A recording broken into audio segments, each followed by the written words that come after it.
राम राम। ये याज्ञवल्क्य जी कहते हैं, श्री राम जी और लक्ष्मण जी मुनि के साथ चले। वे वहाँ गए जहाँ जगत को पवित्र करने वाली गंगा जी थी। महाराज गादी के पुत्र विश्वामित्र जी ने वह सब कथा कह सुनाई, जिस प्रकार देव नदी गंगा जी पृथ्वी पर आई थी। तब प्रभु ने ऋषियों सहित गंगा जी में स्नान किया। फिर मुनि वृंद के साथ वे प्रसन्न होकर चले और शीघ्र ही जनकपुर के निकट पहुंच गए। श्री राम जी ने जब जनकपुर की शोभा देखी तब वे छोटे भाई लक्ष्मण जी सहित अत्यंत हर्षित हुए। नगर की सुंदरता का वर्णन करते नहीं बनता। मन जहाँ जाता है वहीं रम जाता है। सुंदर बाजार है, मणियों से बने हुए विचित्र छज्जे हैं, मानो ब्रह्मा ने उन्हें अपने हाथों से बनाया है। जहाँ जनक जी का अत्यंत अनुपम सुंदर निवास स्थान है, वहाँ के ऐश्वर्य को देखकर देवता भी स्तंभित हो जाते हैं। मनुष्यों की तो बात ही क्या। सीता जी के रहने के सुंदर महल की शोभा का वर्णन कैसे किया जा सकता है। आमों का एक अनुपम सुंदर बाग देखकर जहाँ सब प्रकार की सुविधाएं थी और जो सब तरफ से सुहावना था, विश्वामित्र जी ने कहा, हे सुजान रघुवीर, मेरा मन कहता है कि हमें यहीं रहना चाहिए। कृपा के दाम श्री रामचंद्र जी बहुत अच्छा स्वामी कहकर वहीं मुनियों के समूह के साथ ठहर गए। मिथिलापति जनक जी ने जब यह समाचार पाया कि महामुनि विश्वामित्र जी आए हैं, तब उन्होंने अपने स्वामी भक्त मंत्री और बहुत से योद्धा, श्रेष्ठ ब्राह्मण गुरु शतानंद जी और अपनी जाति के श्रेष्ठ लोगों को साथ लिया और इस प्रकार प्रसन्नता के साथ राजा मुनियों के स्वामी विश्वामित्र जी से मिलने चले। राजा ने मुनि के चरणों पर मस्तक रखकर प्रणाम किया। मुनियों के स्वामी विश्वामित्र जी ने प्रसन्न होकर आशीर्वाद दिया। बार बार कुशल प्रश्न करके विश्वामित्र जी ने राजा को बिठाया। उसी समय दोनों भाई आ पहुँचे जो फुलवाड़ी देखने गए थे। सुकुमार किशोर अवस्था वाले श्याम और गोर वर्ण के दोनों कुमार नेत्रों को सुख देने वाले और सारे विश्व के चित्त को चुराने वाले हैं। जब रघुनाथ जी आए तब सभी उनके रूप एवं तेजस से प्रभावित होकर उठ खड़े हो गए। विश्वामित्र जी ने उनको अपने पास बैठा लिया। राम जी की मधुर मनोहर मूर्ति को देखकर वे देह की सुध बुध से रहित हो गए। मन को प्रेम में मग्न जान राजा जनक ने विवेक का आश्रय लेकर धीरज धारण किया और मुनि के चरणों में सिर नवाकर प्रेम भरी गंभीर वाणी से कहा, हे नाथ, कहिए ये दोनों सुंदर राजकुमार बालक मुनि कुल के आभूषण हैं या किसी राजवंश के पालक हैं? कहीं वह ब्रह्म तो युगल रूप धरकर नहीं आया है। मुनि ने हंसकर कहा, हे राजन, आपने ठीक ही कहा, आपका वचन मिथ्या नहीं हो सकता। तब मुनि ने कहा कि ये रघुकुल मणि महाराजा दशरथ के पुत्र हैं। मेरे हित के लिए राजा ने इन्हें मेरे साथ भेजा है। ये राम और लक्ष्मण दोनों श्रेष्ठ भाई रूप, शील और बल के धाम हैं। सारा जगत इस बात का साक्षी है कि इन्होंने युद्ध में असुरों को जीतकर मेरे यज्ञ की रक्षा की है। राजा ने कहा, हे मुनि, आपके चरणों के दर्शन कर मैं अपना पुण्य प्रभाव कह नहीं सकता। ये सुंदर श्याम और गौर वर्ण के दोनों भाई आनंद को भी आनंद देने वाले हैं। राजा बार बार प्रभु को देखते हैं, दृष्टि वहाँ से हटाना ही नहीं चाहते। प्रेम से शरीर पुलकित हो रहा है, हृदय में बड़ा उत्साह है। फिर मुनि की प्रशंसा करके और उनके चरणों में सिर नवाकर राजा उन्हें नगर में लिवा चले। एक सुंदर महल जो सब ऋतुओं में सुखदायक था, वहाँ राजा ने उन्हें ले जाकर ठहराया। लक्ष्मण जी के हृदय में विशेष लालसा है कि जाकर जनकपुर देख आवें, परंतु प्रभु श्री रामचंद्र जी का डर है और फिर मुनि से भी सकुचाते हैं, इसलिए प्रकट में कुछ नहीं कहते, मन ही मन मुस्करा रहे हैं। अंतर्यामी श्री रामचंद्र जी ने छोटे भाई की मन की दशा को जान लिया। तब उनके हृदय में भक्त वत्सलता उमड़ आई। वे गुरु की आज्ञा पाकर बहुत ही विनय के साथ सकुचाते हुए मुस्कुराकर बोले, हे नाथ, लक्ष्मण नगर देखना चाहता है, किंतु आपके डर और संकोच के कारण कह नहीं सकते। यदि आपकी आज्ञा हो तो मैं इनको नगर दिखला लाऊं।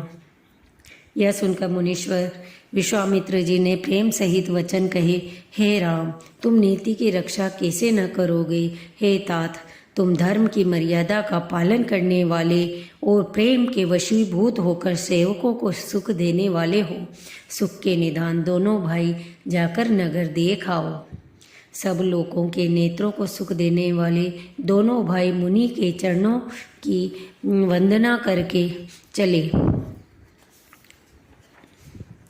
जब पुरवासियों ने यह समाचार पाया कि दोनों राजकुमार नगर देखने के लिए आए हैं, तब वे सब घर बार और सब काम काज छोड़कर ऐसे दौड़े मानो दरिद्र को खजाना लूटने चला हो।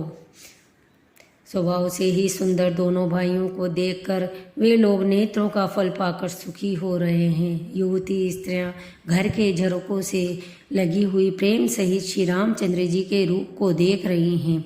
वे आपस में बड़े प्रेम से बातें कर रही है। हे सखी, ये दोनों राजकुमार महाराजा दशरथ जी के पुत्र हैं। बालराज हंसों का सा सुंदर जोड़ा ये मुनि विश्वामित्र के यज्ञ की रक्षा करने वाले हैं। इन्होंने युद्ध के मैदान में राक्षसों को मारा है, जिनका श्याम शरीर और सुंदर कमल जैसे नेत्र हैं, जो मारीच और सुबाव के मद को चूर करने वाले हैं और सुख की खान हैं, और जो हाथ में धनुष बाण लिए हुए हैं, वे कौशल्या जी के पुत्र हैं। इनका नाम राम है, जिनका रंग गोरा और किशोर अवस्था है, और जो सुंदर वेश बनाए और हाथ में धनुष बाण लिए हैं, श्री राम जी के पीछे पीछे चल रहे हैं, वे इनके छोटे भाई हैं। इनका नाम लक्ष्मण है। हे सखी सुनो, इनकी माता का नाम सुमित्रा है। दोनों भाई ब्राह्मण विश्वामित्र का काम करके और रास्ते में मुनि गौतम की स्त्री अहिल्या का उद्धार करके न्याय धनुष यज्ञ देखने आए हैं। श्री रामचंद्र जी की छवि देखकर कोई एक सखी कहने लगी, यह वर जानकी के योग्य है। हे सखी, यदि कहीं राजा इन्हें देख ले तो प्रतिज्ञा छोड़कर हठपूर्वक इन्हीं से विवाह कर देंगे। कोई कहती, यदि विधाता भले हैं और सुना जाता है कि वे सबको उचित फल देते हैं, तो जानकी जी को यही वर मिलेगा। हे सखी, इसमें संदेह नहीं है। नहीं तो यदि विवाह नहीं हुआ तो हे सखी सुनो, हमको इनके दर्शन दुर्लभ हैं। यह संयोग तभी हो सकता है जब हमारे पूर्व जन्मों के पुण्य बहुत हों। दोनों भाई नगर के पूरब की ओर गए, जहाँ धनुष यज्ञ के लिए रंग भूमि बनाई गई थी। बहुत लंबा चौड़ा सुंदर ढाला हुआ पक्का आंगन था, जिस पर सुंदर और निर्मल वेदी सजाई गई थी।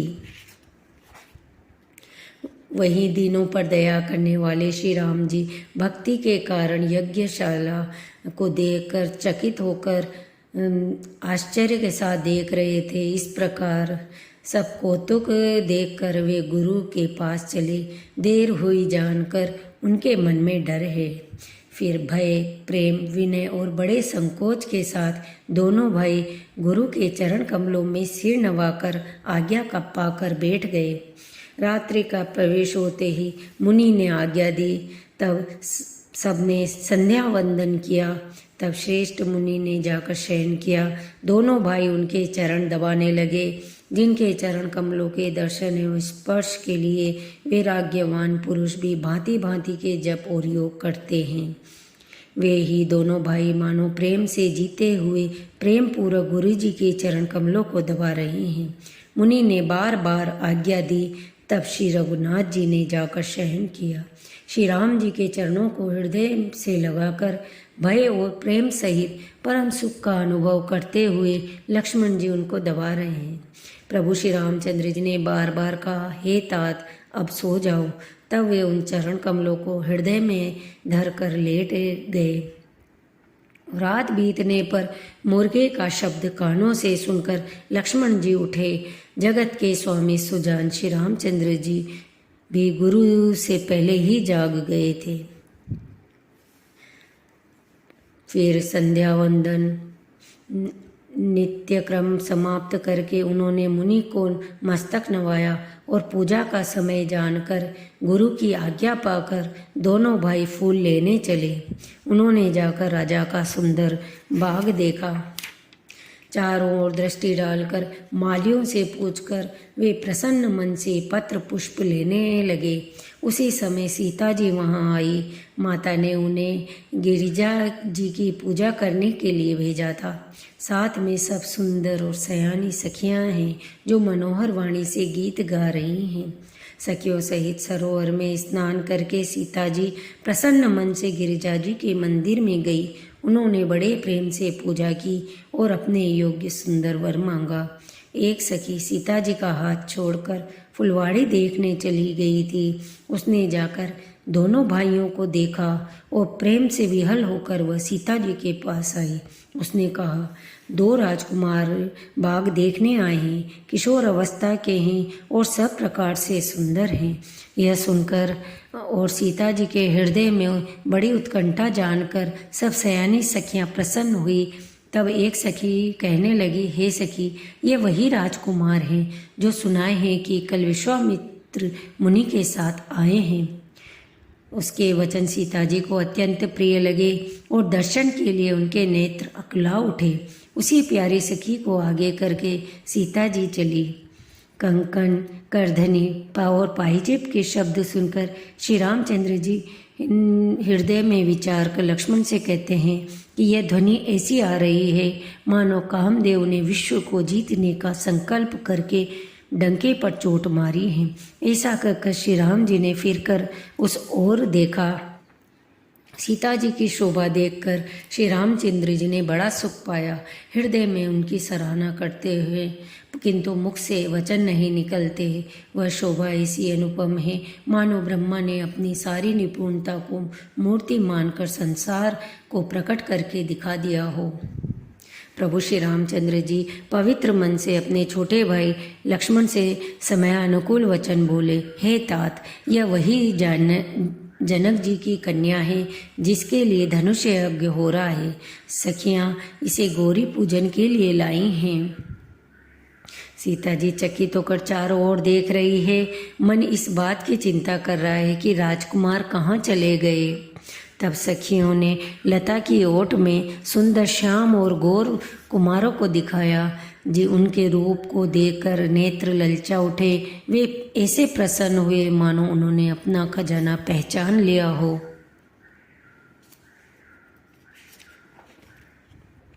सीता जी पुनः भवानी जी के मंदिर में गई और उनके चरणों की वंदना करके हाथ जोड़कर बोली, मेरे मनोरथ को आप भली भांति जानती हैं, क्योंकि आप सदा सबके हृदय रूपी नगरी में निवास करती हैं। इसी कारण मैंने उसको प्रकट नहीं किया।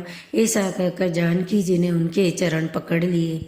गिरजा जी सीता जी के विनय और प्रेम के वश हो गई। उनके गले की माला खिसक पड़ी और मूर्ति मुस्कुराई। सीता जी ने आदरपूर्वक उस माला को सिर पर धारण किया।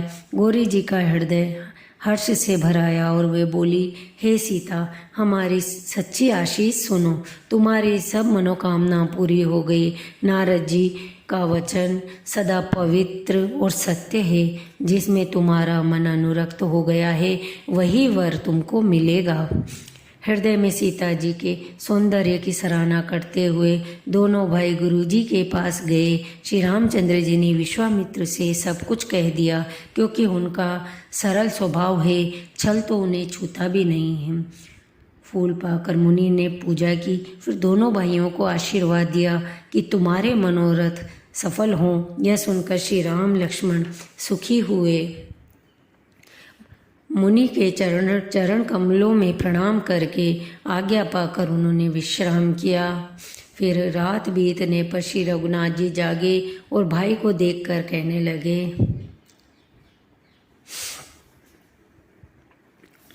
तब कहने लगे, हे तात, देखो कमल चक्रवाक और समस्त संसार को सुख देने वाले अरुणोदय हुआ है। लक्ष्मण जी दोनों हाथ जोड़कर प्रभु के प्रभाव को सूचित करने वाली कोमल वाणी में बोले, अरुणोदय होने से कुमुदिनी सौचा गई है और तारागणों का प्रकाश फीका पड़ गया है। जिस प्रकार आपका आना सुनकर सब राजा बलहीन हो गए हैं। रात्रि का अंत होने से जैसे कमल, चकवे, भौरे और नाना प्रकार के पक्षी हर्षित हो रहे हैं, वैसे ही हे प्रभु आपके सब भक्त धनुष टूटने पर सुखी होंगे। सूर्य उदय हुआ, बिना ही परिश्रम अंधकार नष्ट हो गया, तारे छिप गए, संसार में तेज प्रकाश हो गया। तब जनक जी ने सतानंद जी को बुलाया और उन्हें तुरंत ही विश्वामित्र मुनि के पास भेजा।